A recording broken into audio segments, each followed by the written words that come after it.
БРИКСке неғып Түркия, Азербайжан кіріп жатыр дейді. Түркияның саясаты ол өте құбылмалы. Ердоған деген кісі өте түсініксіз адам. Ердоған НАТОның құрамында. Бірақ Еуроодаққа Түркияны кіргізбей отыр. Оның неге кіргізбейтін себебін мен бұдан бұрынғы лекциямда айттым. Неге? Түріктер мұсылман, Еуроодақ өңкей христиан католиктер кіргізбейді. Еуроодаққа Түркия кірсе, Түркия аспан ұшып кетеді. Бүкіл Еуропаның тамақ бизнесі, қонақ үй бизнесі, жол жасау, құрылыс, анау мынау жеңіл өндірісін Түркия алып кетеді. Онсыз да Еуропада, Франция мен Германияда түріктердің ықпалы артып бара жатыр. Олар Осман Түрк империясынан қалған синдромнан қорқады Еуропа. Түркияны кіргізбейді. Ердоғанның соған өкпесі қара қазандай. Ал Ердоған Путиннің ең жақын братишкасы.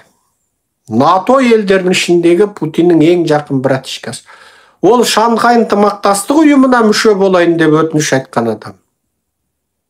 Шанхай ынтымақтастық ұйымы сол НАТОға қарсы ұйым. Сонда бұл Ердоған ана НАТОның да құрамында тұрып, оның жауының да құрамында тұрғысы келеді. Ол санкция салған Путинге бәленбай сауда жеткізген адам. Тиым салынған санкциялық тауарларды жеткізген адам. Путинмен қайта-қайта кезігетін адам.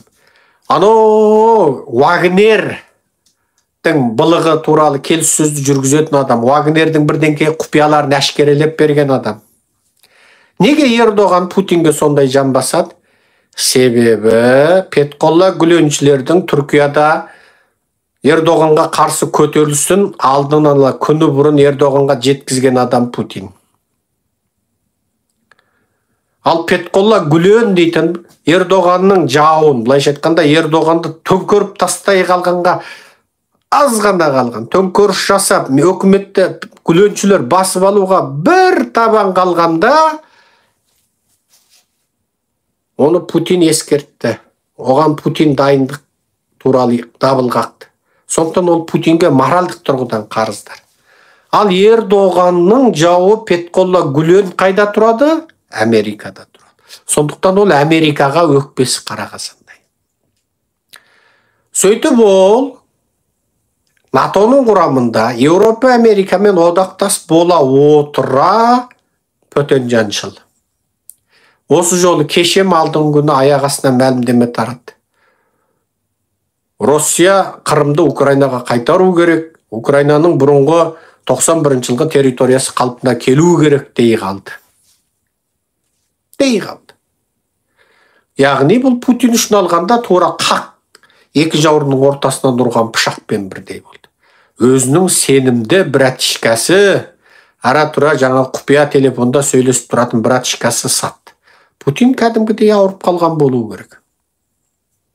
Өте түсініксіз. Бұл адамның саясаты түсініксіз, өте түсініксіз.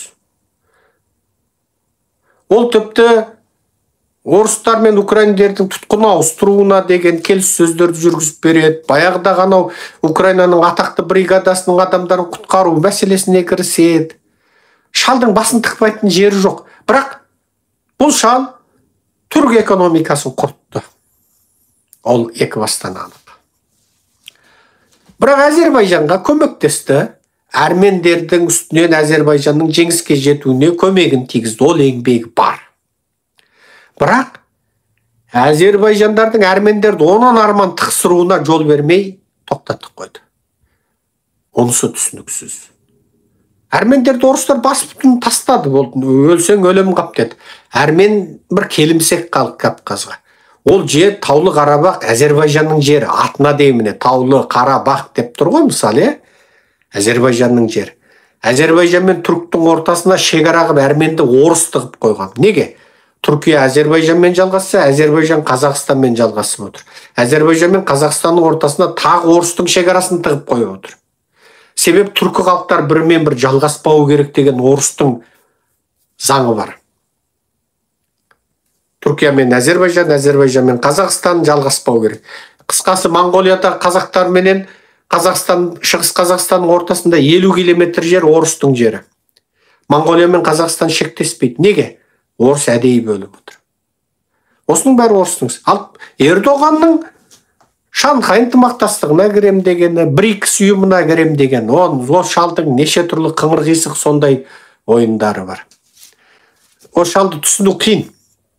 Не мен өте топаспын, сондан түсінбеймін, не ошал неше түрлі жаңағы отырып өзгере беретін шал ғой. Бірақ саяси ойыншы, бірақ Түркияны құртып алды. Бұрын ол Түркияда исламды күшейткендігі үшін дінге бүйрегі бұратын түріктер оны қатты қолдаған, бірақ қазір лира құнсыз, экономика құнсыз, танып кетті, ақша жоқ, бизнес жоқ, құрыды. Ердоғанға наразылық күшейіп келе жатыр.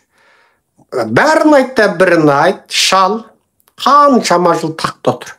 Премьер-министр болып, о кезде премьер-министр бірінші билік иесі болып тұрғанда премьер-министр болып тұрды.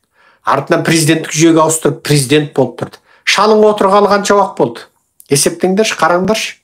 Бұл шалда диктатор шал. Қандай болсын, пайдасы тисін тимесін, таққа құйрығы жабысып қалғанның бәрі диктатор. Одан ол халыққа пайда келмейді. Тағы қандай сұрақ бар?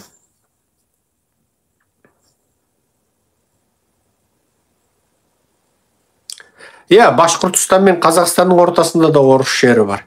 Башқұрт қазақ ағайын ел, соның ортасына орыс әдейі сынақ ақты, мысал. Оның бәрі мысал. Орыстардың жасаған зұлымдығы. Тағы қандай сұрақ бар?